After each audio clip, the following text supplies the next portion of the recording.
దానిని గుర్తించడంలో చాలామంది విఫలం అయిపోతున్నారు. నేను ఎందుకండి, నా బతుకేముందండి, నాకు విలువే ఉంది, ఈ మాటలు ఎక్కువ వింటూ ఉంటాం మనం. ఏమంటే మనల్ని మనమే ఇంకంత చవకబారు మాటలు మాట్లాడుకుంటే మనం ఏం సాధించగలుగుతాం?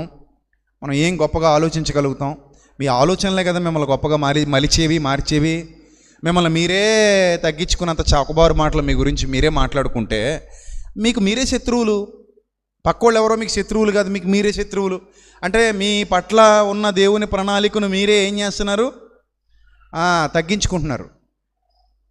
అర్థమైందా? ఎప్పుడు కూడా మిమ్మల్ని మీరు తక్కువ చేసుకోవద్దు. నేను ఎప్పుడు చెప్తాను, ఎవడో మిమ్మల్ని తక్కువ చేస్తేనే అంగీకరించొద్దు అంటాను.